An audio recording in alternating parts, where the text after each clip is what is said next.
welcome. This is Aleister Nacht. I've got a special guest today. You've met her before. I've done a video with her here on YouTube, and I really am excited about having her on again. And I'm going to put the link to that first video down in the description so you can get to know her. But we're going to talk a little bit today about Lilith and some other things, so stay tuned with that. But without further ado, Anima Noira. Anima, welcome. Nice to be here again. Thanks. I'm really looking forward to this. So we're going to talk a little bit about Lilith. So if you would, start with a little description of your ministry and what you do, just to kind of refresh our viewers. Oh, well, I'm just doing the devil's work. I consider myself a content creator.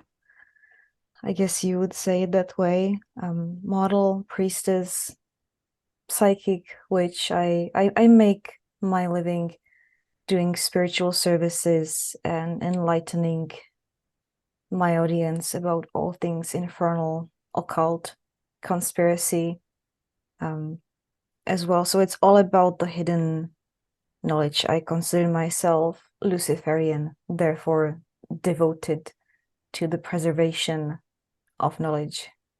Well, thank you for taking time today to talk with us.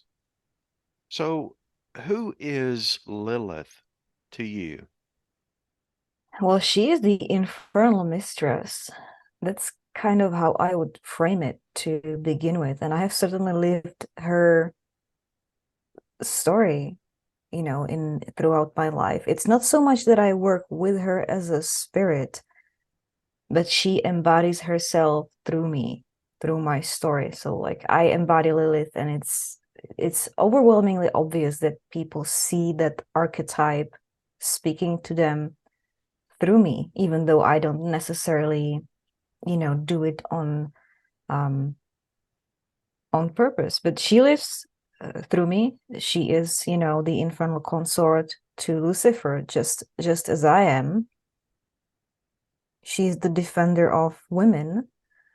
She is the defiant woman, which I have also been my entire life. And she is said to be the dark mother of knowledge, because she was privy to the secret name of God, in that old myth. So there is a lot that could be said about Lilith, and my personal experience of her is it is strangely tainted by things other than the occult. I have been an active member of the BDSM and fetish communities for decades, basically, by this time.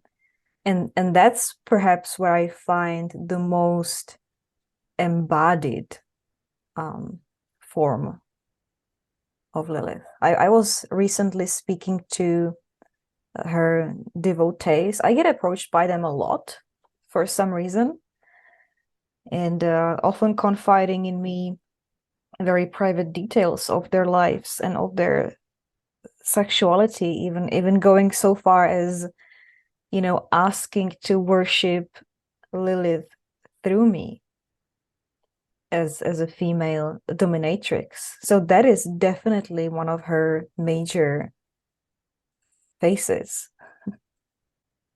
Well, And that's kind of the is, territory where I thought we could venture into, maybe. yeah, absolutely. So I've heard her described by some as the ultimate rebel, the first to really stand up and say, I'm equal in every way. Is that how you see her as well? Oh yes, I've been there, and I've done it. And Lilith basically tried to ruin my marriage. She obliged very loudly to me getting married 2 years ago. Not only she despises the institution of marriage as a whole because it oppresses women, but in particular, she had a profound dislike for my husband. But I was a bit naive at the time. I, of course, took his side, and I thought that, maybe somebody has sent Lilith against us via a black magic attack, and that we should fight it off together. But truth be told, and I realized this later on when it was too late, she was trying to protect me from what was to come. So I had all of my freedoms taken from me, basically. I kind of found myself really dependent, really powerless, kicked on the street at the end. And she foresaw all of that, of course, because she knows our minds. So that was a big life lesson, don't ever take the side of a man against Lilith, who will always be there for you as a woman. That was stupid of me. But I was I was naive. I didn't see that as an act of protection. I felt like I'm being terrorized. So I fought back. So she is the ultimate rebel. And, sort of to the detriment, I guess, because I've made choices in my life where it left me wondering later on whether being defiant was the best choice. Because sometimes you gain more when you just shut up and work in silence, maybe do some background work. Maybe you don't spit in people's faces, but I just can't help it. I hear you. So I have heard a lot of people describe marriage like that. Do you think it's just marriage, or do you think that a lot of people have an idea that marriage means ownership? Do you find that? I don't think it ever meant ownership. At least in Western law, it was always implied as a contract between equals, because slaves and those of the lower class could not enter into it, and you had to be of a legal age to enter. So it is definitely an act of free will. And people use contracts of every sort to gain advantage, unfair advantage, to secure something at the expense of another. But same could be said about employment contracts, rentals, debt. It's just an abuse of the form. But I have nothing bad to say against marriage itself. If anything, then I was duped, through my own ignorance. Well, I have had a lot of people approach me over the years who have come from bad marriages, and the underlying theme seems to be everything was wonderful until we signed that contract.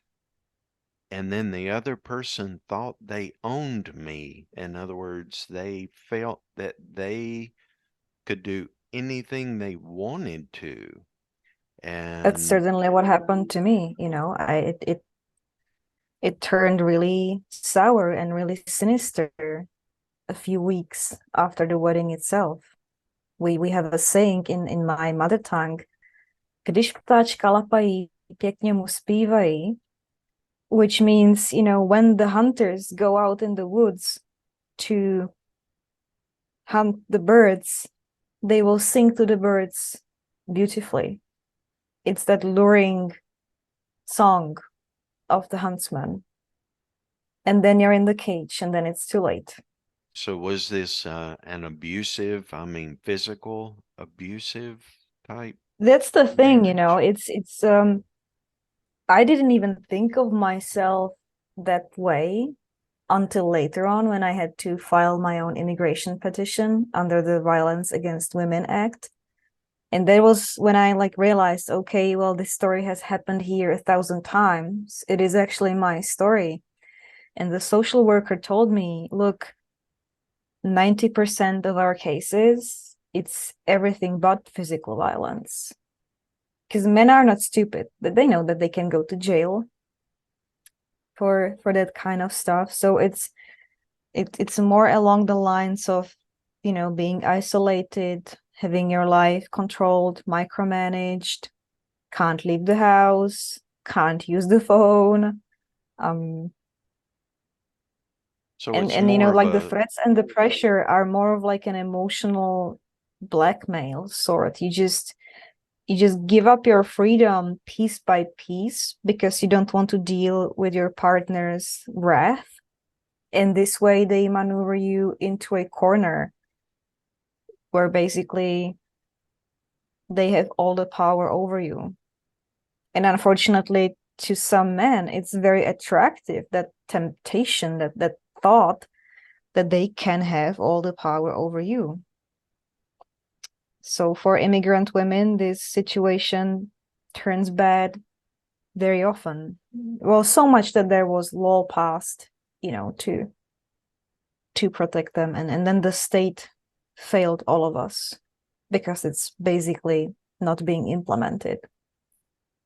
so it's more of a psychological warfare type situation that you were in. Oh, absolutely. And I mean, like most domestic abuse is psychological warfare in a place where you should not be feuding to begin with. And that's what makes it sad. You should be allies and equals. But we weren't. I didn't see it. And then I was too exhausted, too fast, and too cornered. And you know, the dilemma became between me, my dignity, and my freedom. And I just felt like I have nowhere else to retreat to. Right. So I will not, you know, I will not give up my dignity and like lie and humiliate myself just to assure that I have a place to be. So someone that may be thinking right now of entering into marriage or maybe in a relationship that is abusive, what advice would you have for them? I would extend my compassion to them because it's a complex situation to be in. And the people who judge from the outside, they have not walked in your shoes. They are very quickly to tell you to leave or even to turn on you, telling you that like you're too weak if you're not willing to do that.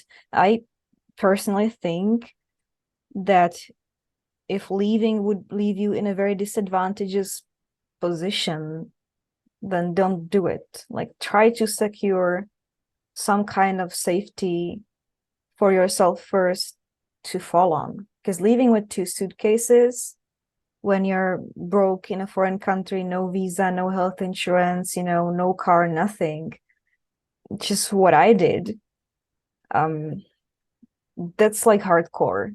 And that will have serious consequences for you for a long time. I would rather see for other people to make a plan, you know, think it through and you know, then do it when the circumstances are more favorable for you. But of course, not everybody will have this chance. Like sometimes things get so dire that you just don't have the time to wait, or you don't see any way how you could better the situation. And in that case, you know, just forgive yourself. Everything happens for a reason, and there were probably forces karmic forces, spiritual forces that maneuvered you into that situation. And in that case,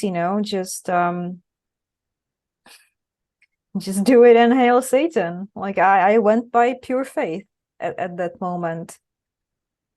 I did, because I was like, okay, this is gonna be very bad for a very long time, but I don't see any other outcome. So I just hope that the powers that have always been watching over me, that they won't let me fall. Well, it seems that you're doing well now. You've got that behind you. And you had mentioned that you're doing some work in fetish. Can you kind of explain what type work you're into and what what type customers are looking for this type service? I have, I have never like fully devoted myself to being a dominatrix of the commercial sorts. I've done it a few times. I was also a kept mistress, sort of a spiritual mentor, object of worship. I certainly appreciate that angle. I guess a living embodiment of Lilith is what people see me as. So I act as a medium to channel messages from her. I'm even able to do this like on live video if people want to do the questioning of the spirit themselves. And I get often asked about like proper offerings, or whether this or that person is in favor, like what should they do, what pleases Lilith, if certain sexual practices that they're engaging in, if they please her. So I facilitate Lilith worship. It's basically what I do. Definitely has a thing for humiliation of men, because I have witnessed it multiple times that she was asking for like sacrifices of pain. Lucifer likes them too. There is no way to deny this. And Hecate, the queen of hell, absolutely does, as do other infernal beings. So there is a strong affinity between what we consider hell or the infernal realm as a spiritual place and what is akin to hell, like the dungeons of the world of S&M, which is also an underworld, underground, sometimes literally underground, subterranean venues, Yeah, there's a misconception when it comes to energy and sacrifice. A lot of people ask questions of me. Well, how do I do a sacrifice? How do what's a formal sacrifice? What do you recommend? And I tell them anything that they hold dear and valuable, Yes. that is a sacrifice. That's a real sacrifice. Oh Some yeah, people, it's not about the material value or money or the substance itself. Anything that is of value to you or the spirit is a proper sacrifice. So, for like people used to give eggs or cheese or milk, but that might not be necessarily appropriate nowadays when you buy it by the gallon in the store. It's no longer a value that is really traded. Like food is pretty cheap for us and easily obtained. We don't grow it. We don't even know how it's produced oftentimes. So the traditional sacrifices and offerings have sort of faded out of favor. But I have seen people do some very admirable deeds. For example, there was a Wiccan druidic priestess in my circle back in Europe, and she spent months doing this elaborate cloth with embroidery. So it was handmade, and we all admired it. And she presented it, at every Sabbath, every ritual. And then to our shock and surprise, she just threw it in the fire. at one of the greater Sabbaths.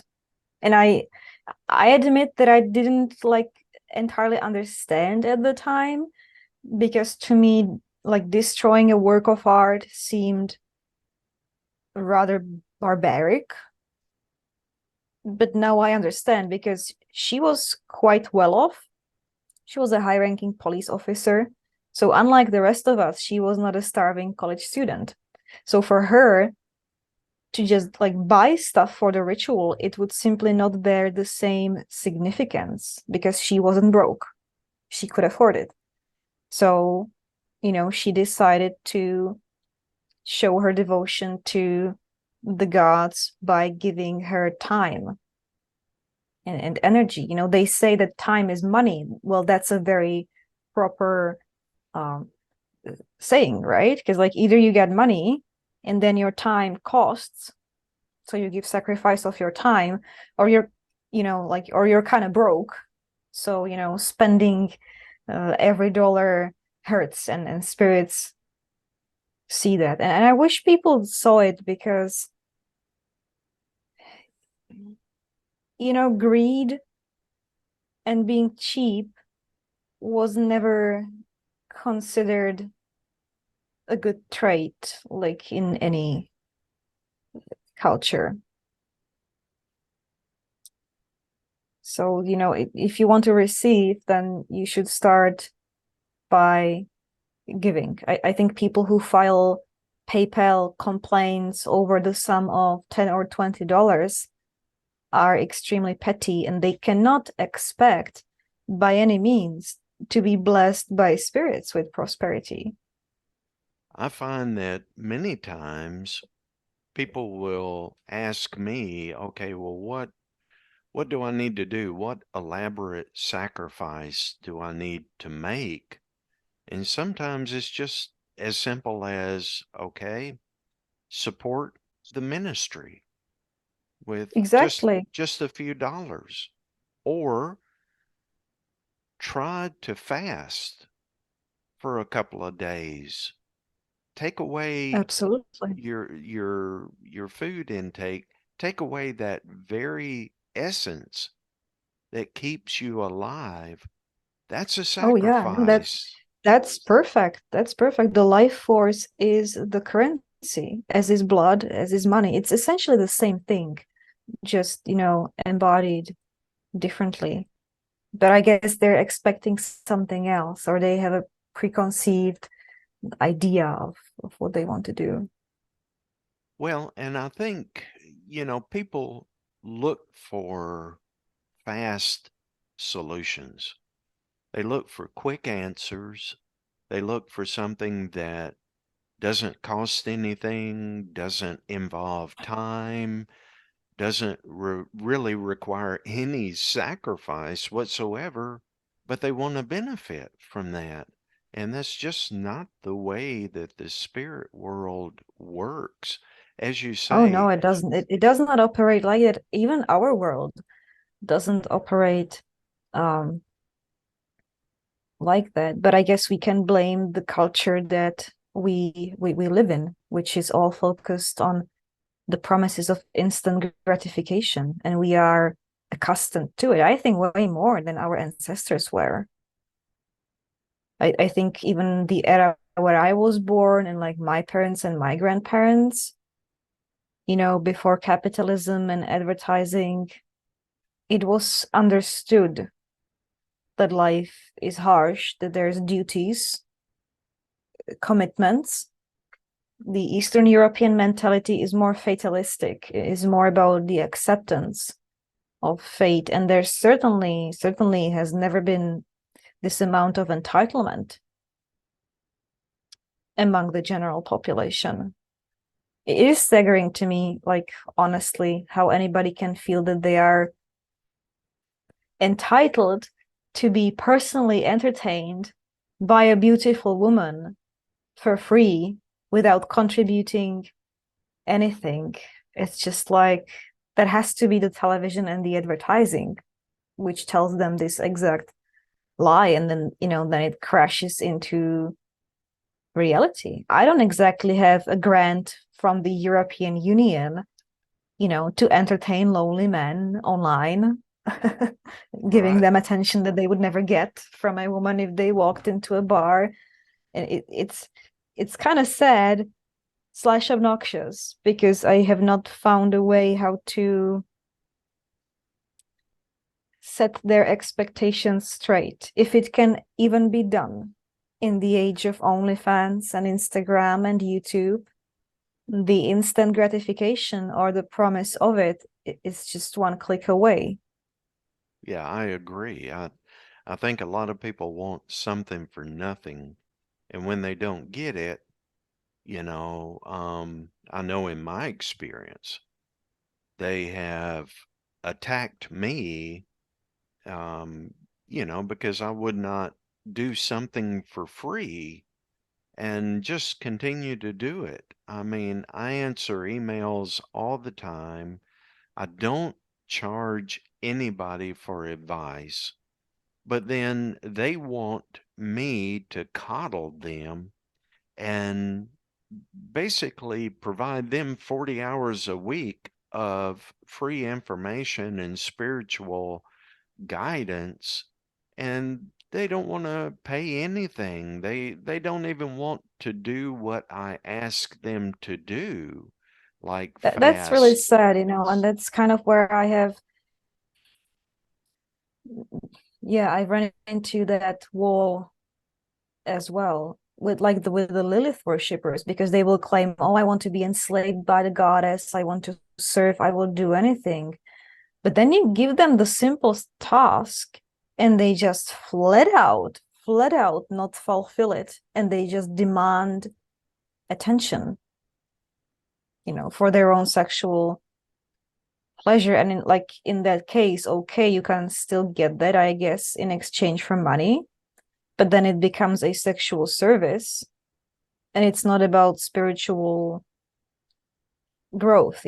That's then about an entertainer providing pleasure for you, playing a game and playing a role. And I personally can't do that. Like when I'm approached on behalf of the gods, I take it seriously. But for a lot of people, it seems to be more of like a taboo sexual fantasy, like a blasphemy fetish. I have noticed it's very common in the United States.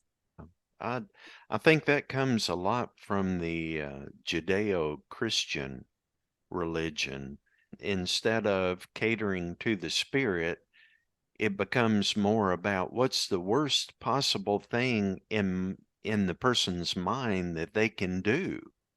And blasphemy seems like the very worst thing that they could possibly do, or they were told that that's the worst thing they can do. So they are really coming from a position of not being educated, not really understanding.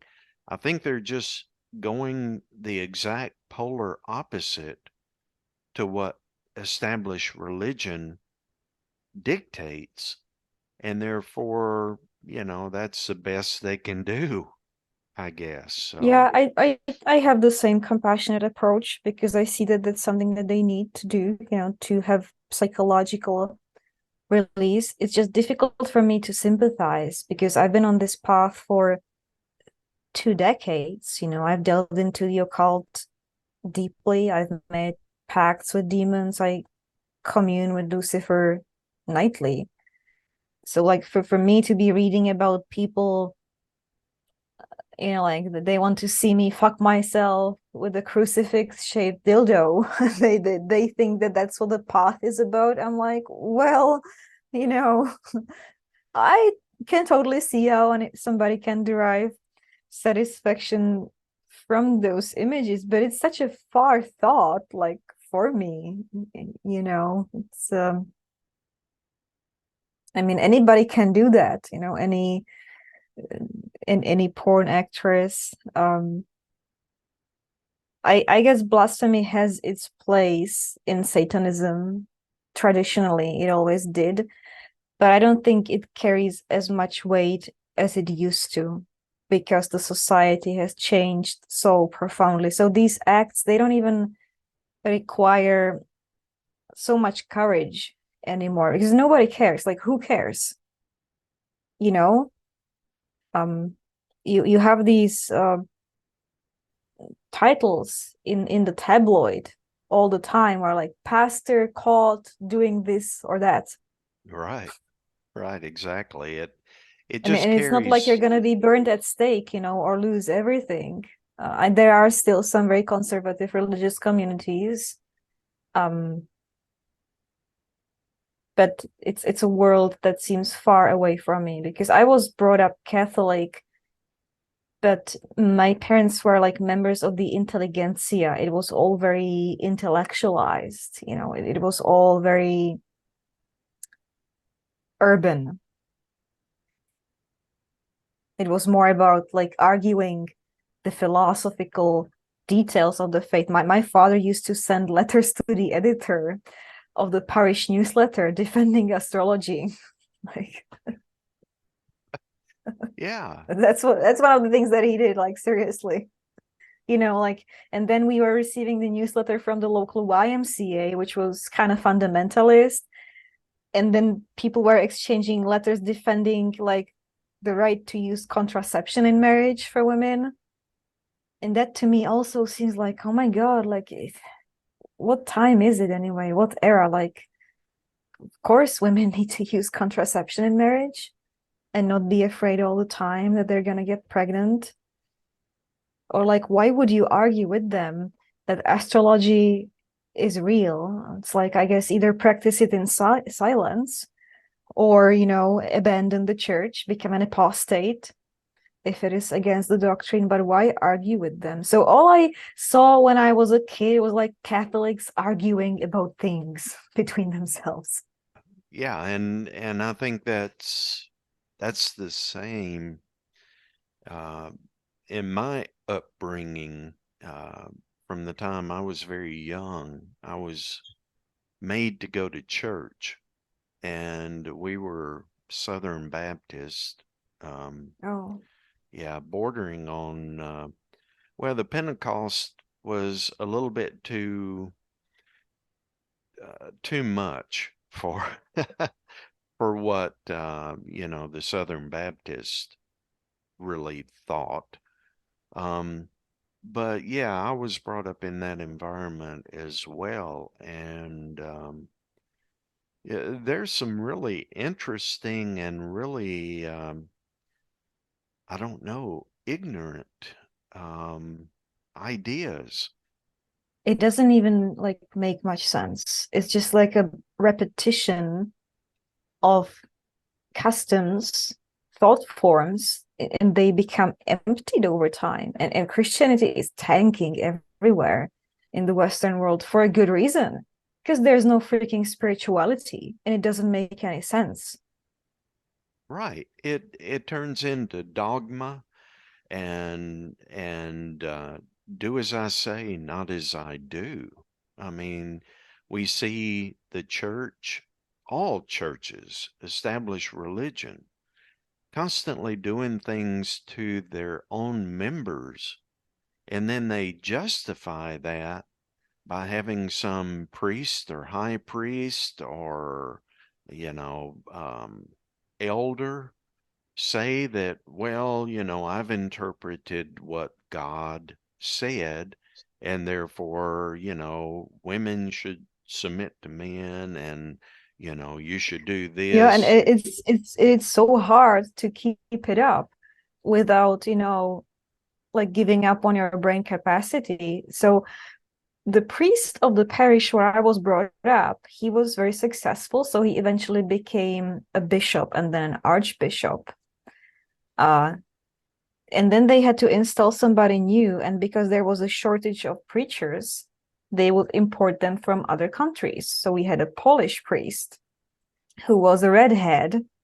And I always thought, like, he's like Judah. Like, there's something treacherous about him, this freaking redhead. I don't trust him. And a few years later, what happened, but I only learned about this through whispers, is there was a huge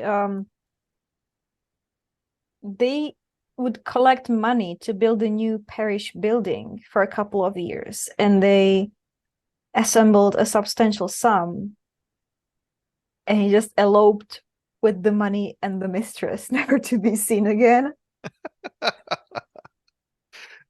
I'm like, wow, I wasn't wrong. And that's the thing about the church. Like, things like that happen all the time. Or like there is a good priest who wants to do the good things, and then he, he runs into conflict with the superiors, so they cancel him. And you see these things happening in circles, and you're like, so what exactly is this all about? And everybody just acts as if though nothing happened. It's like this like saintly silence. It's like ignorance is the virtue, is the bliss. Just don't look there, look here, not there. Just like remain pious. And who can live like that long term? Yeah, exactly. Another priest who was a failed actor, so he would basically live out his dreams of being an actor by trying to be as dramatic as he could in the pulpit, and that was obnoxious as well. Yeah, absolutely. What a cast of characters. Well, I can't complain that I was not entertained. I get a lot of comments and I get a lot of critiques as well from, ignorant people.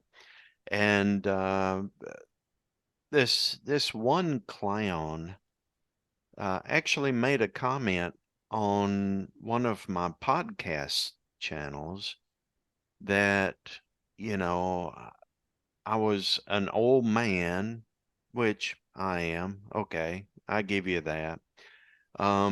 But that let me see how he or she said it, that I did not want people to question everything. And for that, I'd like to give him, a big screw you. You really need to question everything. I don't know what he or she is talking about. I have never ever said that you should not question everything, because it absolutely is a requirement in Satanism. So, what do you would you say to an individual like that? Well, I tend to back off when people try to attack me from positions that seem to be coming from like a different tradition or mindset. Like, if somebody comes at me basically quoting concepts from like Eastern religion or philosophy or atheism, rationalism, I'm like, I'm a devil worshiper. I'm a demonologist, so that's who I am, and that's where I keep my sandbox. Like, I will not venture into having an intellectual argument with somebody who comes from a different tradition, because I don't even necessarily understand where they are coming from. Like, a lot of people seem to be striving for some kind of like enlightenment or redemption, or to seize incarnation. That is not necessarily what we strive for on the left-hand path. Like, we appreciate the earthly experience. We are not trying to get out of it. Right, right, So, every path sees the ultimate end goal differently.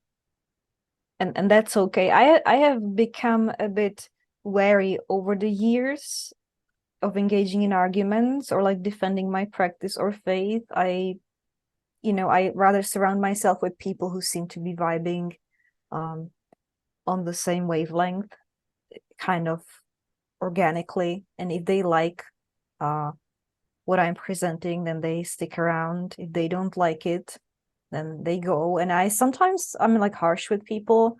There was this one person who basically flooded my live stream chat with their sob story of like how their life is miserable, and they paid all these practitioners of black magic and nobody helped them. And my fans are very nice. They're like very compassionate people, so they started advising him, trying to get to know more, to encourage that person.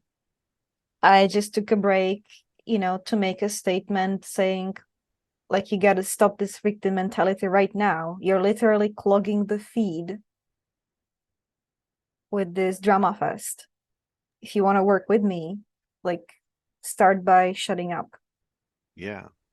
And I guess that's like Luciferian consciousness speaking through me, because like he's the king of hell, and he gets annoyed when people come up with drama and pettiness. Pettiness is very unworthy of the higher ranking infernal spirits. And people need to get over themselves to begin with. If they don't have basic manners to address the spirits or us as priesthood, that they need to get the fuck out, because they're just breathing air that would be better used, for others. So I've become harsher, I think, over the years, because I see that time is limited, and giving attention to people who are coming from the wrong place, it does not help them either. It would just be enabling them in where they are. And if they can't get over themselves to the point that it's constant drama and constant seeking of attention and approval, well, they're like an addict. This particular individual claimed to be a theistic Satanist, which I seriously doubt. But, hey, I guess that's part of being in the public eye.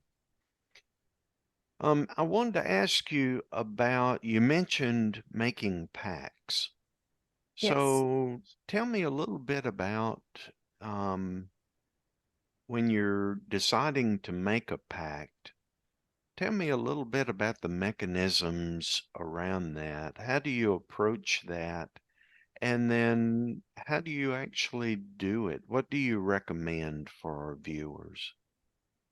I'm not necessarily sure if I would recommend people doing it on their own if they're like new to the path.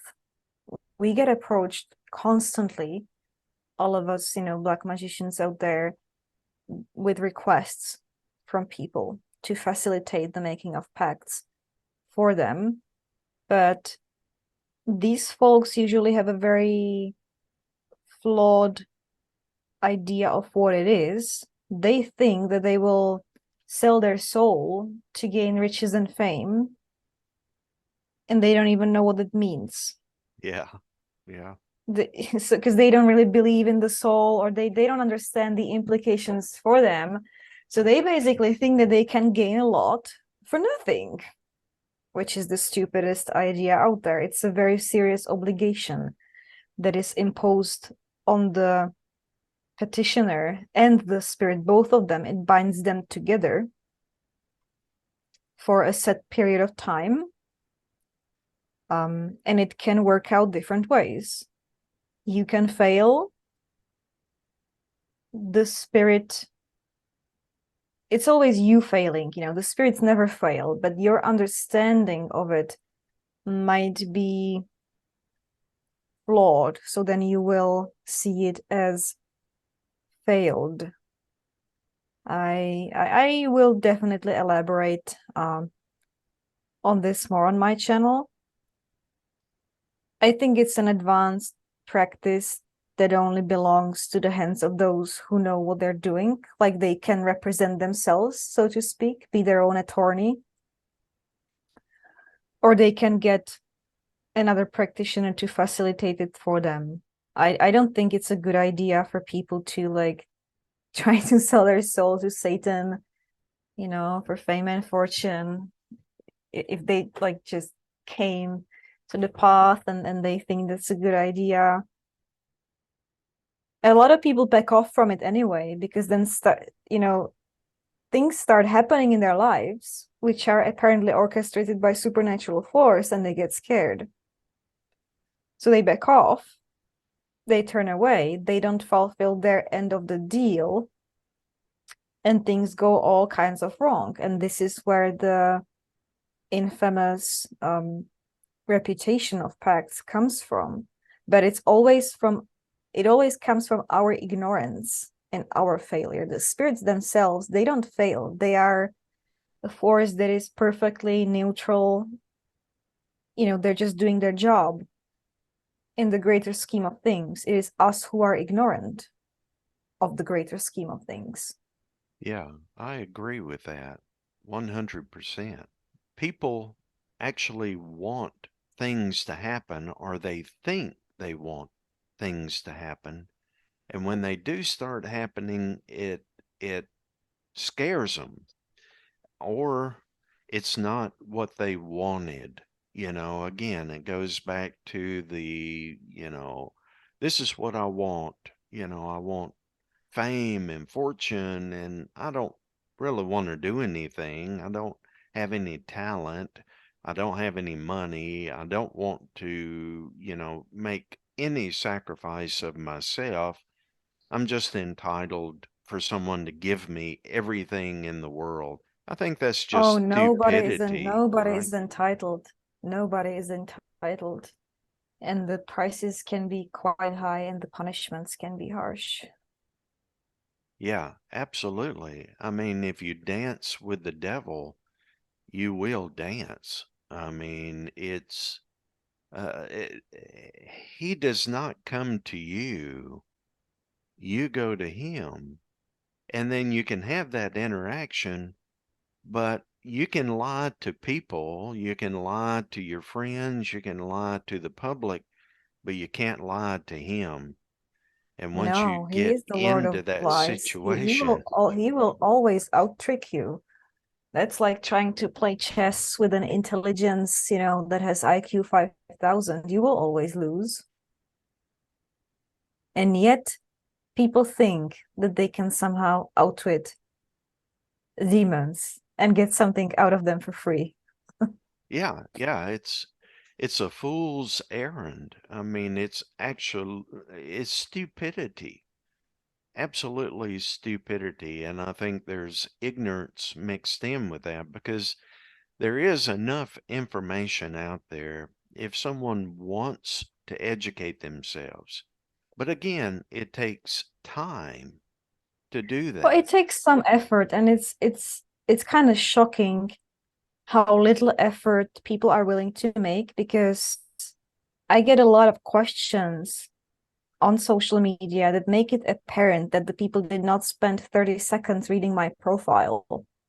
You just like decide to hit me up, like instant gratification, wanting my attention. And when this kind of disrespect is apparent, like, why should you save your time by burdening someone else, and then like I take the burden from you to resolve it, to spend my time, and you're not even taking things seriously. So they just literally saw a picture of an attractive woman and they want that dopamine hit. They want her attention. This is how we have been sadly conditioned by the culture of the day. Because I remember before social media, when I was growing up, there was such a thing as like manners. There was etiquette.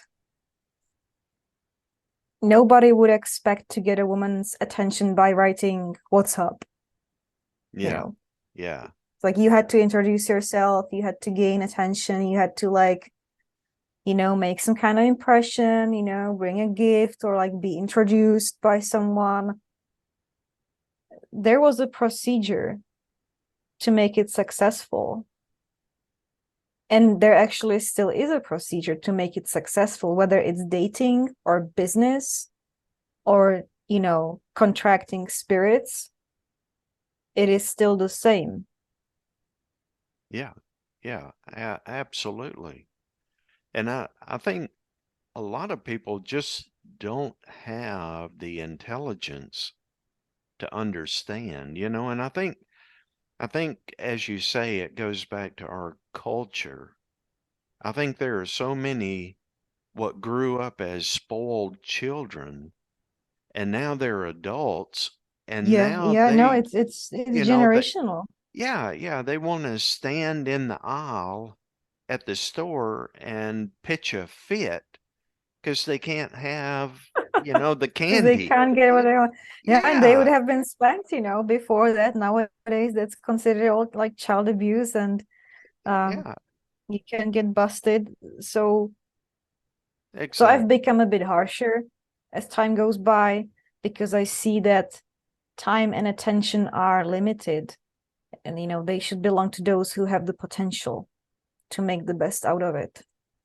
And I just settled a literal PayPal complaint over a donation of $5 where the person felt that they did not get what they asked for when I said that this is insulting. So yeah, I will have like minimum suggested amounts from now. I was kind of waiting for somebody to cross the line so hard that I would be like, I'm done with this. Like, I'm done with this. I can't do this anymore.